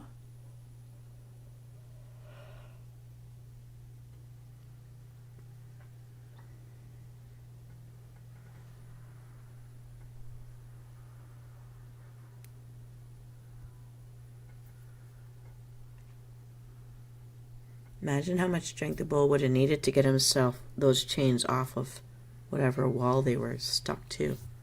If there was a barn fire, it would have been terrible.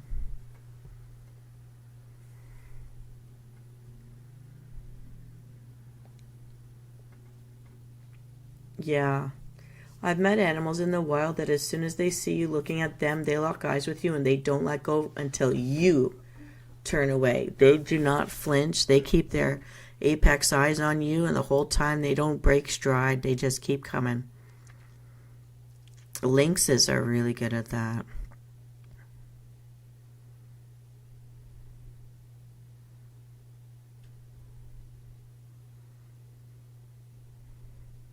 I hope it dunked itself in the water to put out any fire. It was probably in a lot of pain and scared. But they can destroy. You don't want to be gored by a bull.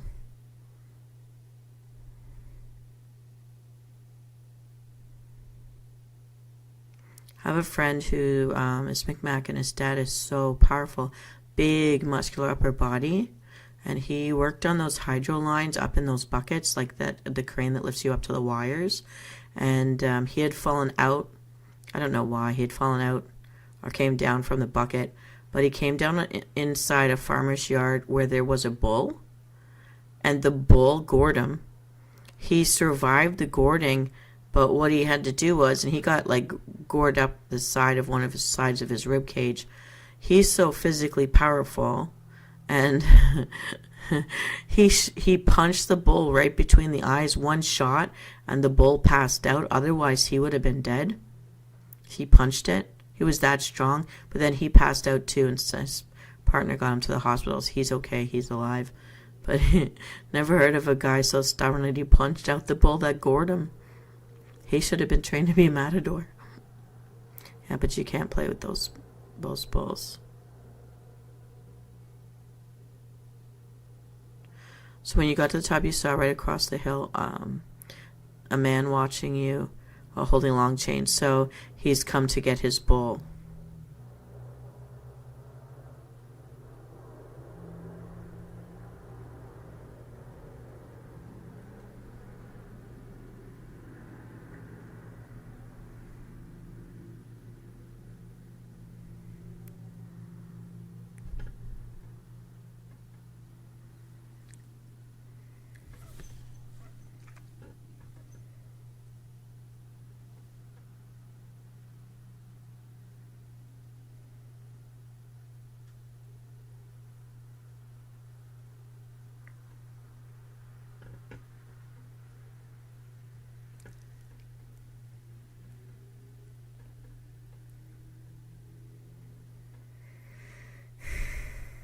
Do not tell me you saw the devil. Don't creep me out. Don't creep me out.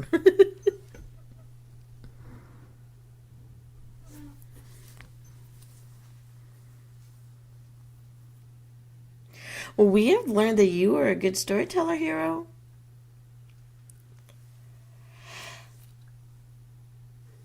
Oh my goodness. Today, who knew it would be you telling this story? I just couldn't find a good one. He could swear his skin had a gray color to it. That might have been the lighting from the moon.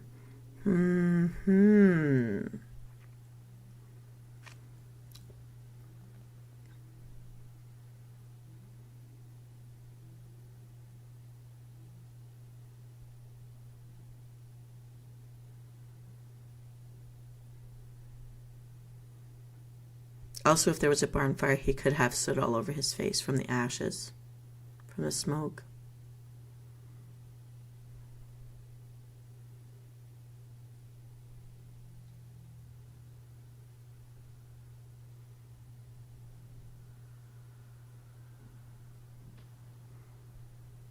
So he didn't come across the river. He just came for the bull, right?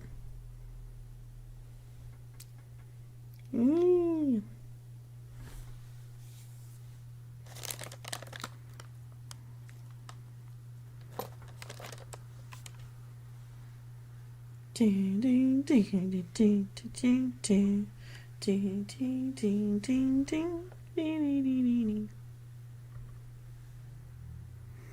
ding. That was a good story to share to top off our evening, that is for certain. I know, it felt like forever, but eventually he tugged the chain and the bull came back to him. Poor bull, an animal being controlled by pain of a nose ring and a whole bunch of chains to weigh him down. He must have been a strong creature. Do you ever notice some of the biggest, strongest creatures just eat grass, but then we eat them? They don't kill anything. Not anything mobile. Oh my goodness. Hero, thank you for sharing that story. That was actually interesting. And you told it well. I think you have it in you to be a storyteller. So...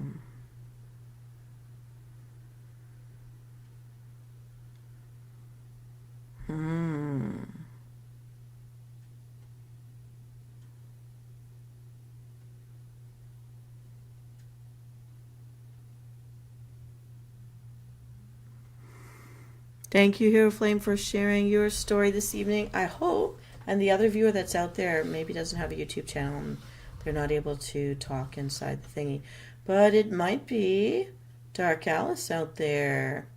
Dark Alice, I want to thank you for sending me a life today. I sent you a life back, if that's you listening. Welcome, everybody who is here today to listen. It has been 1 hour and 50 minutes. Time for Betty Bye. Hopefully we've tired you out enough, everybody. Their little spooky stories, our would you rather questions, and my escapes from terrible jobs by land, sea, and air. What a variety show this evening. Well, tomorrow, Hero Flame, I will be looking for you first on Twitter. Then I'll get the information to sort out the Discord business, and we'll get to figuring out how to do Doom at 7 p.m. tomorrow. I have put you on my calendar. And for everyone else, we will not be live again until Sunday night.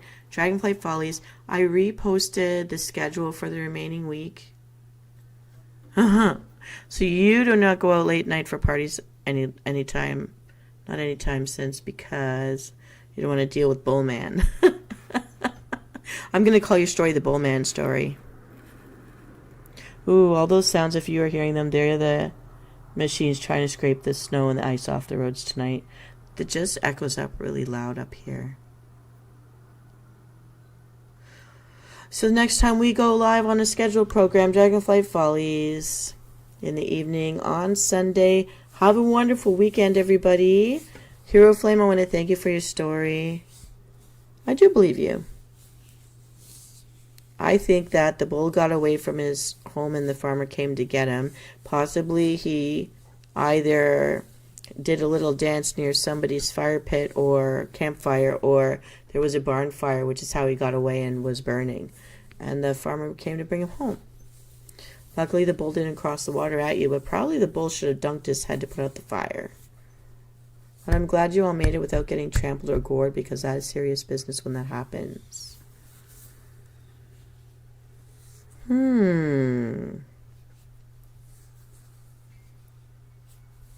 Interesting. Nope, that was fun. I'm glad we heard a story from you. Usually you just tell us riddles. I enjoyed it very much. You are a good storyteller, by the way. You do build suspense when you speak. And you are descriptive in your language, making me think you are not a child. Oh, I know for sure. I think you're an adult. I think you are not a teenager. But you're a very good storyteller, very good writer. You even have punctuation. So the mystery of who Hero Flame really is. do, do, do. I think my first theory yesterday that I presented is the most correct. All right. It has almost been 2 hours. I really must go to sleep because I feel my one eye drooping. I had a lot of fun just chilling and chatting with you guys tonight. Hero, it was a pleasure as always. And you had fun. You entertained us too. Your story was better than mine. The ones I collected for tonight, I'm glad I didn't share them. I'm glad we heard yours instead. Because mine were more boring than that. However, I keep in mind that you like stories near the or on the water. And I actually found some about sailors. So I will share them a different week. This was more fun for today. Hugs for you as well. I don't have any water. I have a drop of water left. I'm going to go make my coffee with my melted ice cubes now. Here, but I'll drink my last drop with you. Chug a lug. To everybody's health. Have a wonderful weekend, everybody.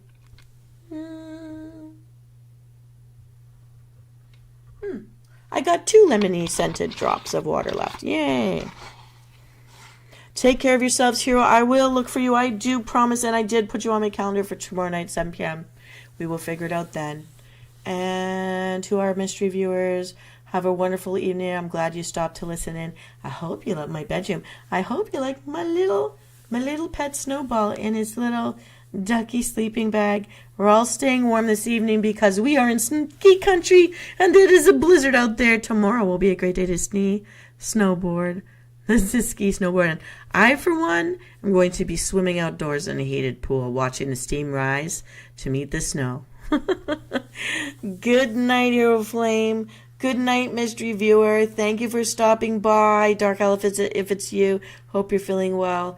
I'll see you all next time. This is Venus Callida signing off. Have a wonderful weekend.